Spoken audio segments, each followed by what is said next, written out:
Aparecido Tambani, superintendente da Polícia Federal em Rondônia. Aqui ao meu lado, o Dr. Cláudio Nogueira, delegado de Polícia Federal, e atualmente atuando junto ao Tribunal Superior de Justiça, acompanhando e fazendo as investigações necessárias.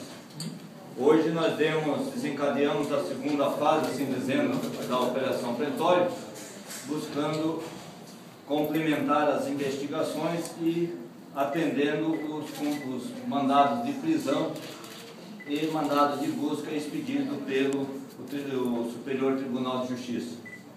Foram cumpridos nesta capital na manhã de hoje 4 mandados de prisão, sendo um ainda está em andamento. Já fizemos contato com a pessoa e ela ficou de se apresentar numa unidade da Polícia Federal. Os 5 mandados de busca e apreensão foram cumpridos, né, todos em busca de materialidade que possa comprovar, né, que leva a alguma forma a materialidade do crime que foi dos crimes, né, que foi o pagamento e o recebimento indevido de precatório, bem como buscar informações sobre ameaças a juízes que houve no ano passado.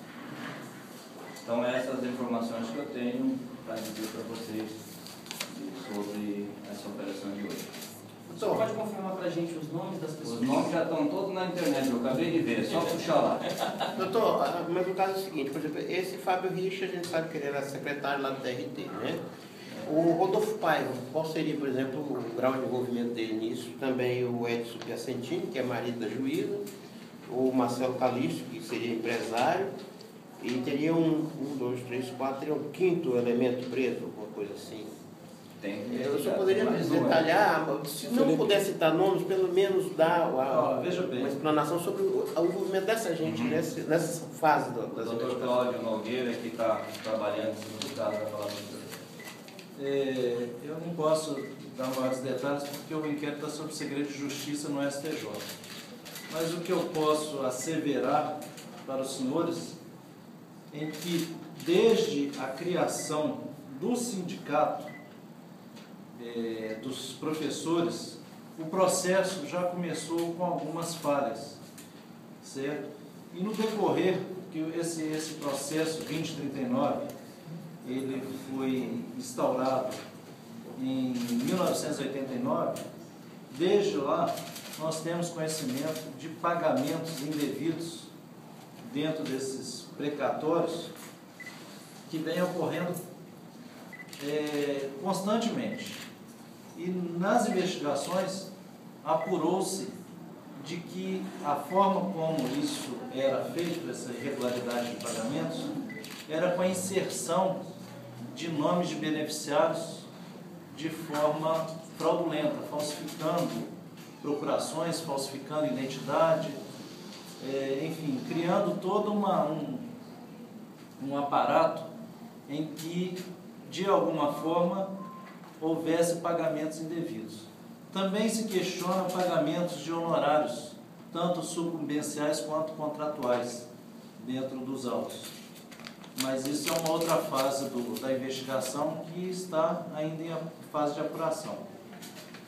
Neste decorrer, apurou-se a possibilidade de envolvimento de membros do próprio tribunal na falsificação ou na participação efetiva, dando meios para que, através dessas procurações falsas, dessas identidades falsas, fosse efetivado o pagamento indevido e rateado esses valores. Por isso, como os senhores bem sabem, desde bem antes da primeira etapa da operação, já tinha sido afastado 2 juízes e hoje está sendo tomada a medida do afastamento de uma 3ª juíza. Certo? Doutor Isabel. Doutor Cláudio, com exceção de um dos acusados que estaria em São Paulo, esses outros 4 vão cumprir prisão aqui em Porto Velho? A prisão nós temos 2 tipos de prisão. A prisão antes da condenação, que é a prisão temporária e a prisão preventiva. A prisão temporária, ela tem o caráter emergencial da colheita de provas e que essas pessoas que são alvos da investigação não possam, de alguma forma, atrapalhar essa investigação. Então, é tomada essa medida temporária, é uma medida cautelar preventiva, mas que ela não tem, porque isso é bom frisar, entender bem, porque às vezes as pessoas pensam assim, poxa, a Polícia Federal prendeu e a Justiça soltou. Não, o próprio caráter da prisão, ela tem um caráter apenas investigativo, então ela tem prazo determinado para acontecer. No caso da prisão temporária, elas são de 10 dias, são 5 dias prorrogáveis por mais 5. Se a gente entender que os elementos de prova são suficientes para converter essa prisão temporária em preventiva, assim é feito. A prisão preventiva ela já tem um caráter mais duradouro. Geralmente, esse prazo é de 81 dias, se contarmos os prazos processuais. Mas ele pode se estender, e geralmente se estende por mais tempo. Esses 81 dias seria o prazo processual para o oferecimento da denúncia. Então, às vezes há o entendimento de que a Justiça colocou em liberdade e tal. Não, é porque até aquele momento não se produziu as provas capazes da manutenção daquela prisão ou pela condenação dos investigados. Eles ficam em Porto Velho? Eles ficam em Porto Velho. Doutor, a participação desse marido da juíza que está querendo se apresentar lá, qual é a atuação dele nisso? Eu não posso ainda Ele não era dizer, até advogado, porque né, ele de nem se parte. apresentou. Ele não era advogado de parte? Não, ele não se apresentou. Dentro dessa ainda. descrição genérica que o senhor fez, se aplicaria o caso dele? Se aplicaria, com certeza. Rateando. Todas as pessoas que foram presas certamente têm algum envolvimento, até porque o tribunal não ia decretar uma prisão de uma pessoa se não tivesse nenhum fundamento, né? Agora, as investigações continuam. Isso não é um encerramento. As investigações, como houve a operação anterior, agora é uma continuidade e as investigações ainda continuam em busca de maiores provas e esclarecimento de modo que não se cometa injustiça. Essa questão dos 2.400.000 na conta de uma empresa dos Calixto, como é que foi isso? Também são detalhes que ainda não pode ser divulgado, né, nesse momento, até porque, veja bem, deve-se deixar bem claro que isso seria uma vertente de todo o contexto de fraudes ocorridas no 2039. O 2039 tem várias vertentes de desvio de dinheiro. Então, essa é só uma das vertentes, certo? Mas realmente não pode ser detalhado porque se encontra em segredo de justiça. Mas todos que foram presos ou sofreram algum tipo de medida cautelar, certamente, principalmente a Suprema Corte, ela tem todo esse cuidado de embasar a decisão em cima de provas cabais. Com certeza, há participação efetiva dessas pessoas que foram presas hoje e numa possível formação de quadrilha para, mais uma vez, surrupiar os cofres da União.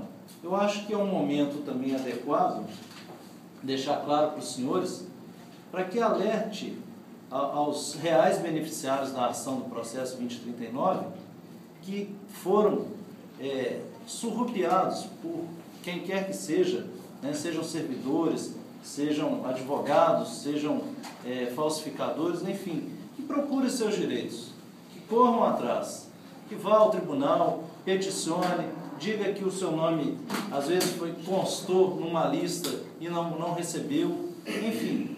Eu acho que é o momento de que a população veja os seus direitos garantidos e corra atrás disso. Não adianta realmente procurar a Polícia Federal para esse meio, mas que procure a justiça apropriada, no caso a própria Justiça do Trabalho. Doutor Cláudio, naquela primeira fase que a gente acompanhou no final de outubro, tem alguém ainda preso? Não. É como eu estou falando, é necessário formar os elementos de convicção para que o Ministério Público tenha o seu total meio para oferecer a denúncia, certo? Doutor, o senhor citou aí que a juíza vai ser afastada, foi afastada, é pelo STJ ou pelo Conselho? Pelo STJ. É hoje, já foi? Hoje. Ela é investigada. Foge ao nosso, não é competência da polícia. O senhor trabalha com o STJ especificamente Não. nessa questão dos precatórios? Assim, o senhor foi Não, designado para isso? eu fui designado para essa missão. Na verdade, esse inquérito policial ele era aqui da superintendência. Tá? Foi instaurado aqui no final do ano passado e por questão de isenção e de meios foi solicitado a designação de um delegado de fora aqui da SR para tocar o caso. Foi isso que aconteceu, por isso que o doutor Cláudio se encontra aqui conosco fazendo essa operação. Eu já trabalhei em outros casos junto ao STJ de afastamento de juízes em São Paulo e no Rio de Janeiro também. Então, a direção geral acabou solicitando meu apoio nesse sentido, devido já a alguma experiência nessa área de atuação. Mas, enfim, foi solicitado pelo Dr. Donizete, que é um contemporâneo de academia, e eu tive a honra e o prazer de vir aqui colaborar com o Estado de Rondônia, que, diga-se de passagem, foi a minha primeira lotação na Polícia Federal em 96. A gente está fazendo um bom trabalho de elogio aqui para Rondônia. As pessoas que foram presas hoje vão ficar aqui na sede ou vão para o Pandinho? Não, a Polícia Federal aqui em Rondônia não tem presídio, então todos serão encaminhados ou para o Pandinho ou para o Presídio Federal, conforme designado pela Justiça. No caso em tela, eles ficarão no Presídio Federal.